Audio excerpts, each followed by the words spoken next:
With us now on the potential political fallout of today's resignation is a special edition of our front bench. Louis Hammond was a senior advisor to Industry Minister François-Philippe Champagne. Dimitri Soudis is former communications director to Prime Minister Stephen Harper, now a strategic advisor at TACT. And Sébastien Dallaire is an executive vice president at Leger for Eastern Canada. Hi, everybody. Good to see you. Thanks so much for making the time. Sébastien, I'll start with you.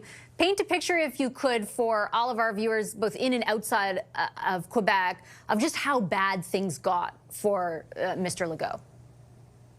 It's been a struggle for the CAQ in polls for now better part of 2 years, and the PQ has been running high in the polls, been steadily in the lead, especially among Francophone voters, and it has been very difficult for François Legault himself to really try to change the channel and really generate more positive discussions about his party over the past couple of years, but especially in recent months. There have been many attempts pushing a very aggressive agenda during the fall, trying to talk more about Quebec identity. We also heard about picking fights with various stakeholders, including doctors, but nothing has really turned the dial up for the government. So in essence, the premier decided that maybe now was that time to go. It's interesting, Dimitri, because sometimes when politicians are under fire, they try to fly under the radar, right? Like, as their numbers are sinking, they're not trying to make a lot of news. But to Sebastian's point, the premier was taking a lot of shots, but they appeared to backfire. Why do you think that was? Because Quebecers stopped listening. And I would pinpoint the exact moment where that happened. So the Quebec government, prior to getting elected, François Legault had promised, come hell or high water, that he would build a third link between Quebec City and the South Shore of Quebec City.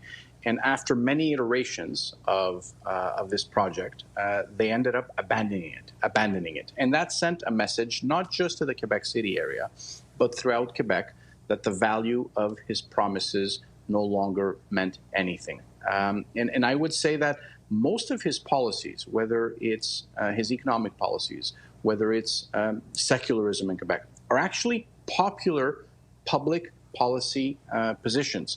But when voters simply stop listening to you, and when voters decide that your word is no longer worth the paper it is written on, you end up being, and you know, Jean-Marc Léger, the head pollster, the president of Léger Marketing, said it best today. François Legault will have been both the best and the worst premier in Quebec's history in terms of popular support. To what degree does this, Louis, in your view, upend the what might have been envisioned to be a probable outcome of this year's election? Like, how much does this shake things up? Well, it does shake things up because this is quite a bombshell. I mean, you know, despite the rumors that have been sort of circulating about François Legault pulling the plug before the fall election, I don't think anybody sort of expected it to be so quickly in the new year. Now that that's happened, obviously, you mentioned it, Vashi. I mean, you know, obviously the PQ is leading in the polls. You've got the Liberal Party in big trouble right now with, you know, without a leader, quite frankly, since Pablo Rodriguez left. And now at La CAQ, the big problem with La CAQ is who is going to succeed François Legault. If you look at the potential candidates that may succeed him, nobody has got the gravitas or the presence that François Legault has. And so there's been a lot of talk at La CAQ over the last couple of months that, you know, they're maybe looking for lightning in a bottle, the sort of way that would happen in Ottawa about a year ago, exactly a year ago, whereby you had an extremely unpopular prime minister who quit, and then someone came in and against all odds ended up winning the election. Will that happen with the CAQ? I doubt it very much, unless somebody comes on a white horse that we can't think of right now that could really move the dial. But I think what this does is probably reinforces the PQ going into the election, because let's not forget, I mean, you know, Coalition Avenir Québec is a coalition. And so you got a lot of PQ members there. You got a lot of Liberal members in the, or at least Liberal militants and PQ militants in the Coalition Avenir Québec. And clearly, with the PQ leading in the polls, you can bet that a lot of people in La CAQ that came from the PQ are probably going to go back to the PQ.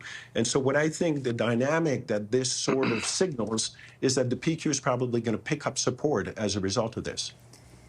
So, Sebastian, let me put that to you. I mean, it's not just this that's happened. A few weeks ago, it was the leader, as both Louis and Dimitri referenced, of the Liberals, Pablo Rodriguez, who quit. So two parties, 8 months out or 9 months out from an election, are now facing a leadership challenge. In most places, I would say that's a very dynamic situation where basically you think at this point anything can happen. Is that true in Quebec?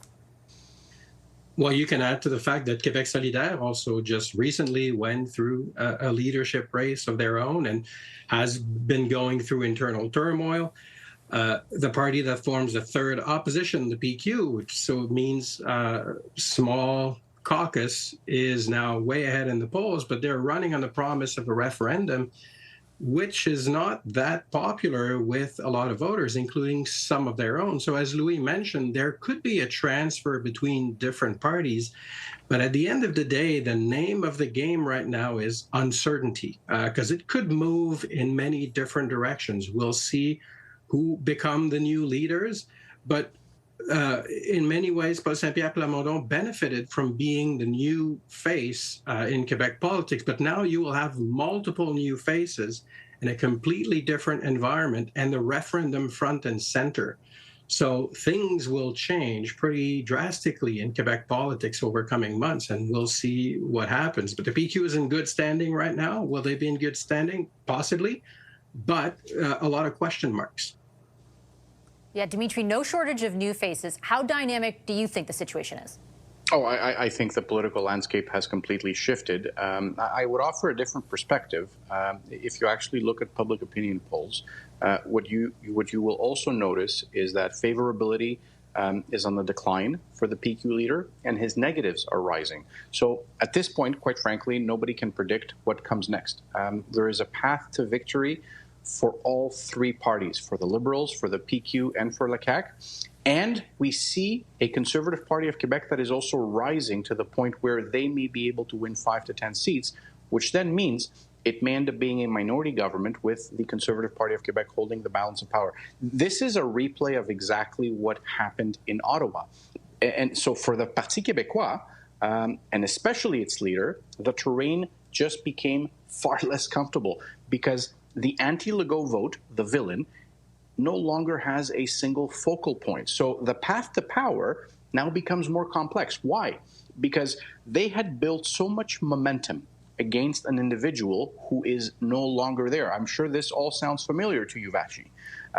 More broadly, Quebec politics right now, yes, you are right, enters a moment of uncertainty because coalitions are going to shift and everybody has to rewrite their narrative. All the opposition parties had to do during the next campaign were to say, we are not François Legault. Well, guess what? He's no longer there. Last word to you, Louis. What does this all do to the question of separation?